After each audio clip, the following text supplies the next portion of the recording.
I would say, please like and subscribe, but when you get absolute nonsense like that, fingers crossed we can show a little bit more respect to the others that are coming up. At Betfred, we love the drama of the Grand National as one nose takes the glory. Pick your nose for the National with Betfred in shops and online. The world's greatest race is, of course, the Grand National. It's the headline of 3 brilliant days at Aintree, and I'm with the boys, the Punters Guide panel, Joel Ross and Frankie Foster's look ahead to what is a brilliant 3 days. It kind of comes towards the end of the season, but for me, boys, it's like Cheltenham and we go again, but it's a little bit more relaxed, isn't it? We can enjoy ourselves. The pressure of Cheltenham, and it's just Aintree, it's just a cracking time. Yeah, I think Nicky Henderson set the scene perfectly, hasn't he? Talking about the ladies of Aintree. And it is that, it's just good fun. Just you.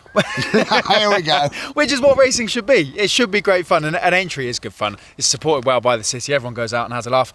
And it's not just a laugh and fun because it's Grade 1 racing on the track. Yeah, before you arrived today, Matt, I was trying to explain because I did a lot of work in Liverpool, and you're in Cheltenham, as you'll know, because you're from there, just to tell you. The pressure on the trainers, the owners, the jocks, whatever at Cheltenham is sky high, and you get to Aintree and it's like the handbrake's off, and it doesn't matter what happens. But the racing is so good. Yeah. We said before at Aintree on those 3 days, you could put essentially Southall, horses in there, Class 6 handicappers, and you still get it. Ladies' Day, Friday is unbelievable, and the Thursday, the racing is unbelievable. Yeah, I love it. The jockeys of the trainers are in Popworld, aren't they? Yeah, too right. Having it. Right, so we're going to look ahead to the whole meeting here, but don't forget to join us later on the week on Thursday. We have a specific preview of the Grand National itself, and the boys will give us our picks for the world's greatest race. But it gets to know on Thursday. It's brilliant. 4 Grade 1s, bang, bang, bang, bang, straight away. And we're going to look at the bowl, of course, the Aintree Bowl, the Gold Cup it is, of Liverpool. Grey Dawning, Miss Cheltenham to come here. Spillane's Tower coming here as well. I'm not sure if Gaelic Warrior's going to go. We're looking at this, of course, before the final decorations, your old mate. Yeah. But I'm going to let you into a little secret. We've been chatting. Both of these boys are going to make a case.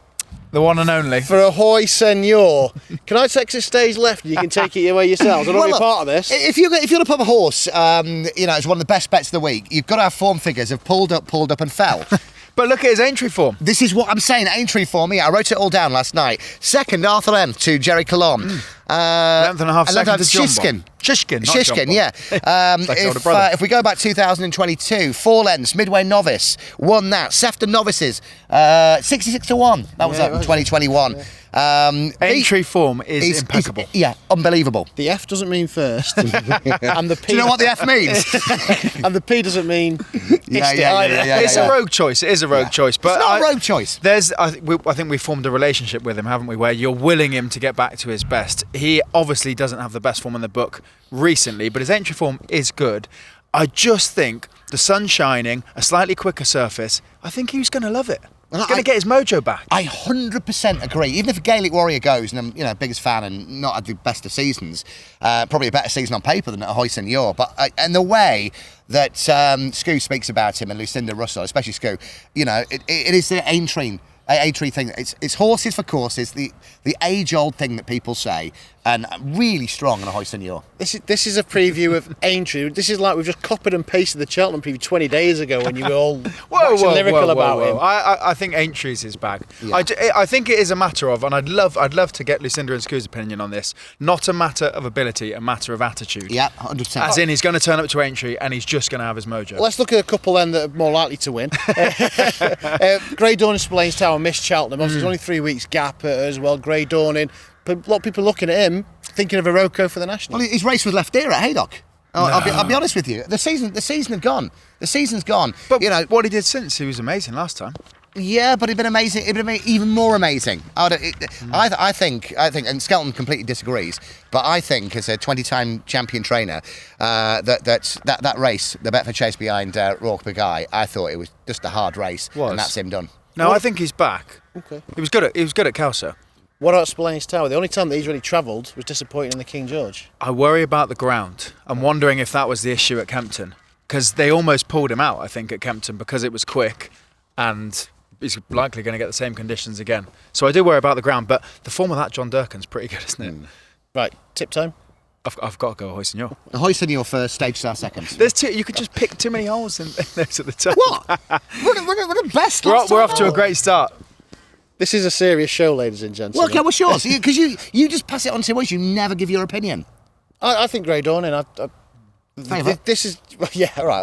Well, we'll go away from A that. nice grey. I like a It's grey. been all about Aintree for him. Oh, I All like about grey Aintree, scouts. hasn't it? They missed Cheltenham. It's all about that, and I think everyone loves to see a grey, especially at Aintree. So Yeah, but you're tipping. You're trying to make shut money. up. I would say, please like and subscribe. But when you get absolute nonsense like that, fingers crossed, we can show a little bit more respect to the others that are coming up. Right. So please like, subscribe. You get to know, of course, any of our Punters Guide shows, and of course, you'll be notified first instance of our Grand National preview. Hopefully the boys are in better order. Let's talk about the Aintree Hurdle then. This is intriguing because for me, I cannot back a horse odds on after a fall last time out.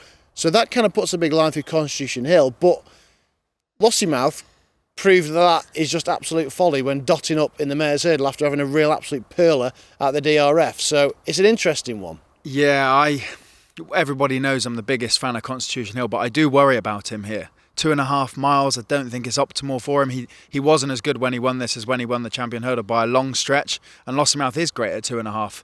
And I'm probably less worried about his forward, just more worried about is 2.5 miles going to see the best of him. He can win it in a canter like he did against mediocre horses, or not mediocre horses, but not those at the top level. But can he win it when he has to actually get tested by a really, really good horse? And Lossiemouth's Cheltenham performance was very, very good. Even the form weirdly intertwines with Wadhu, who won the Pipe in a canter. She obviously finished behind two horses that ran in the mares quite well. So I think that was a massive performance she put in, and 2.5 miles does worry me. I feel like I'm sending my son out into battle against, like a son? He's got plenty to know about him. like a More than rugby team. Frankel. with a big Samoan number 8 on the other team. I think he's got a tough ask, to be honest. Right, so you're there on the day. I'm not gonna have a bet. I can't back him at odds on. Okay. On the day, 11 to 8. You see a board going up 11 to 8. Back him there. Okay, there you go. If he nudges the right side of even money, I think he's a bet. That's where I stand. I couldn't back anything at Gordon's so far. I'd have Lossiemouth, but purely as a price play. If Constitution Hill goes out to odds against, I don't mind backing a horse after a fall because certain horses learn from it and it'll be well schooled.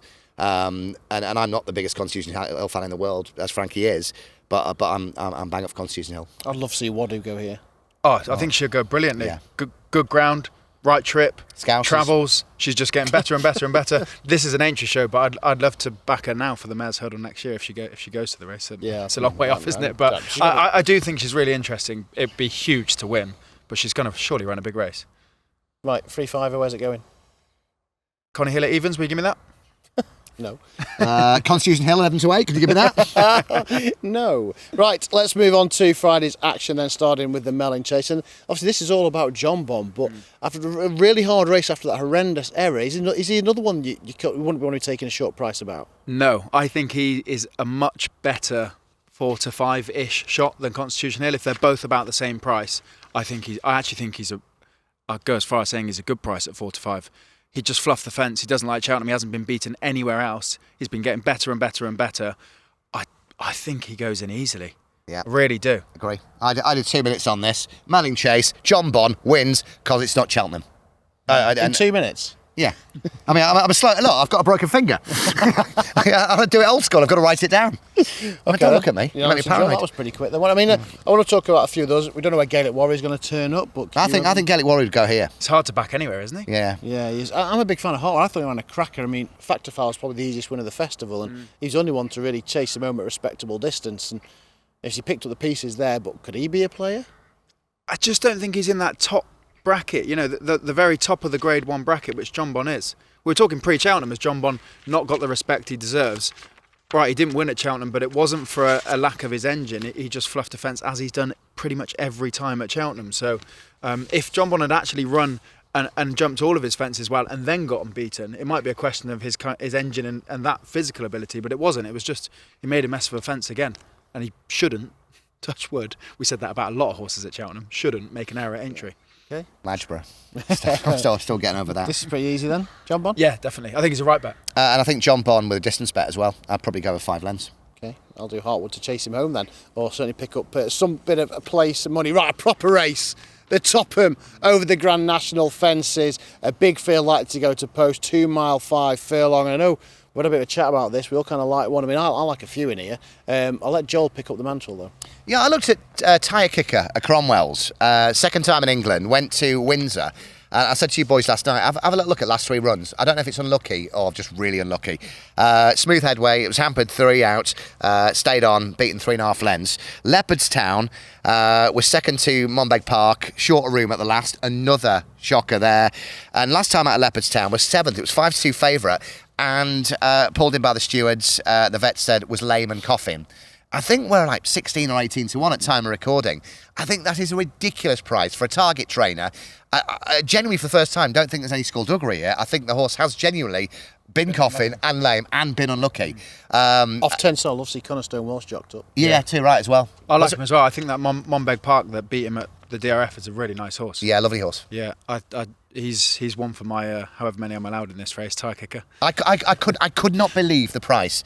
I thought we were going to look at 9 to 2, 5 to 1, something like that. Real top end of the market. Okay. Well, I'm not being funny, but you put the prices up. Yeah. That's I do when you've backed it. Yeah. Right. Tyre Kicker 1, and you agree? Yes. Okay. You can give us a second selection then. Second selection, Manila Drama. I can't believe his price. His course form and his form on good ground, and for a trainer that obviously loves to win at Aintree, he's got a serious run in him. I think he won the Old Roan, second in the Old Roan, third in one of the graded races. He's off a similar sort of mark as he's always competed at. He loves good ground, trips perfect, everything's perfect. I don't know why he's the price he is. The 2 negatives are Brian Hughes, because it's not good round Aintree. Yeah, but it's not Sedgefield or Hexham or Newcastle. And secondly, he beat Hitman. So, which is good form. I know you don't like him, and he gets absolutely hammered for not ever being as good as he could be. Oh, he's not a racehorse. Decent horse. He's not a racehorse. Manila Drama, I think, is way overpriced. Last year he ran a Grade 1. He's won the Old Row, and he's actually a pound lower here. Yeah, it's McCain. It's McCain and Aintree. I know. Okay, all right. There. Okay, I'll move back then. No, I agree. I think he's a player. Yeah. What happened last year? Pulled up, wasn't it? And was it the Grade 1 though. Yeah, right? Grade 1 last year. Bad placing. Manila Drama, I think, will have a big chance anymore. That you flying my ear. I think the favourite. Well, it's Donald McCain saying you're doing me price. They're top 2 in the market, aren't they? The 1-2 from last year. James de Belay and Arizona. Yeah, I think James de Belay. Exactly the same. I know, it's fascinating, isn't it? Weight range, yeah. I do wonder who will ride James de Belay. I don't know if that's been confirmed yet. If Paul will get JJ Slevin. Do you think it will be? Yeah, so, and Paul will ride the one with the funny name. I can't quite. Banguli. That's the one. I think there's a bit of a redemption story there. He was actually my best bet at the meeting last year, so I can't really let him go and win off the same or £1 higher this year. So he has to be a player. He just doesn't. He doesn't do much when he gets in front, but they know that. So take your time and pick one at the last couple of 100 yards. I'm going to throw a couple in then. Go on then. Oh. Marble Sands for 1. Yeah, okay. You're a fan of that horse, aren't you? Well, as we stand here now, the Graham McPherson, David Kilheener team, 3 out of 3. The last 3 they've saddled, all won. Big fan. It's run at Southwell on the flat as I had to go into Cheltenham, but didn't actually turn up at the festival. But he's behind Hot Fuss in that. He ran a 4th in the Fred Winter, so that's completely different. But he's behind Springwell Bay earlier on in the season. I think he's well weighted. So Marble Sands certainly won. And one that I've been waiting for, and I said next time I'm going to back it wherever he goes, was Grandeur Dame, because he had, obviously I know a lot of horses lost at the start at Cheltenham, but he was definitely one. He lost plenty of ground at the start. He was up to 3 miles for the first time as well. Backing trip, he's already jocked up. I think he's around about 33 to 1 double carpet. He's been dropped a pound as well. Who rides him? Tom Cannon, I think. So yeah, I think he's absolutely, definitely one worth following. So Marble Sands, Grandeur Dame, Manila Drama. Manila Drama 1, Intense Raffles 2, and James de Belay. James de Belay. Get ahead of yourself. Yeah, I am. We're not on the national. Same double green, love. Same double green. So you're back in the national, Frankie. Yeah. Not that funnily enough. Darryl Jacobs back on. And Tyre Kicker. Yeah. Tyre Kicker. Third. Go on then. Yeah, Tyre Kicker. Just Tyre Kicker. Yeah. Why do you need 2? You don't need 2 pokes. One will do. I can go somewhere with you two with that one, I tell you. Right, just quick look at Liverpool Hurdle, because as we're here, we literally just got the entries through. Teahupoo, the Wall Park, strong leader, very good. Aintree, can he bounce back? Montmorel in there as well. Probably wanted a big price. Strong leader needs to jump better, doesn't he? I know that he did last year. Probably could be a player, couldn't he? We'll have to wait and see kind of what the prices are. Horses that win at Cheltenham haven't got the best record of coming and winning this. And although it's a ruler, isn't it? Yeah, and look, Teahupoo didn't win and the Wall Park didn't win, but they did still have a tough race. Okay, we keep saying about What did you think about Teahupoo's performance? I don't think he loved the ground, which, as we stand in blaring sunshine, it's not going to be his conditions. It probably won't be quite as quick as if it wasn't the National, because they'll put plenty of water down for the National, which might help him a touch. Like, it wouldn't be a shock if he won, would it?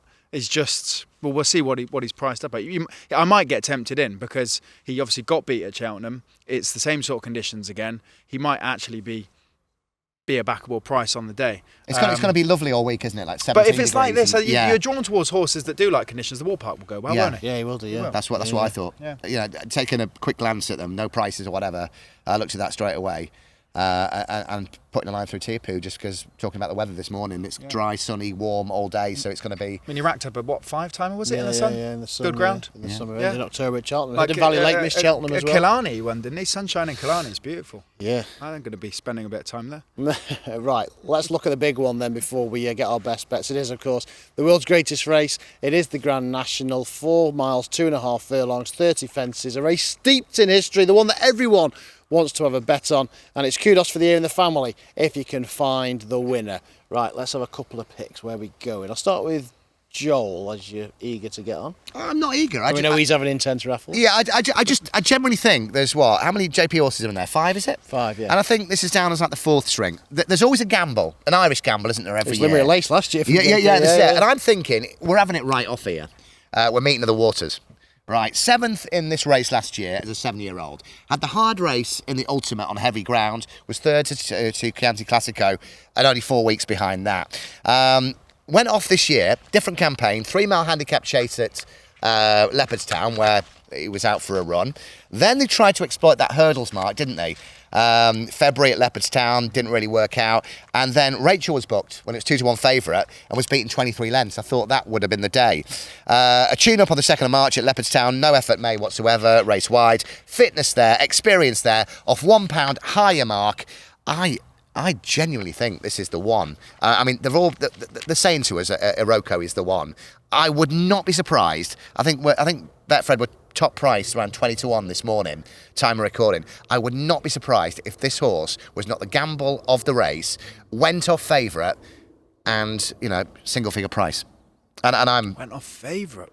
Okay, me to the waters. Yeah, well, last year's winner's not going to win. I mean, it's ridiculous. Anybody who puts up last year's winner. Well, on to my selection for the Grand National. You are, aren't you? I think he's got a chance. I think he's got a massive chance. What is he up? £7? He took the mick out of Galvin, out of how old are they? Minella Indo. Minella Indo. Pensioners. Yeah, in 2, 3, 4. Well, I mean, he beat what he wanted to. He went past them like with ease. You could run past us with ease here now. I mean, let's be honest. You've got 20 years. Yeah, all right. I just, just at glancing at it and watching the race back last year, I thought, am I just trying to be too clever here? Like, he's such a classy horse. Why can't he come back and do it again? He'd do exactly what he did last year, just carrying a bit more weight. There are horses in here that are obviously well handicapped, like Stumptown and the likes, and that they have the weight advantage on their side. But he's classy. Everyone keeps saying it's a different National, it's a different game, and he only has to do what he did last year.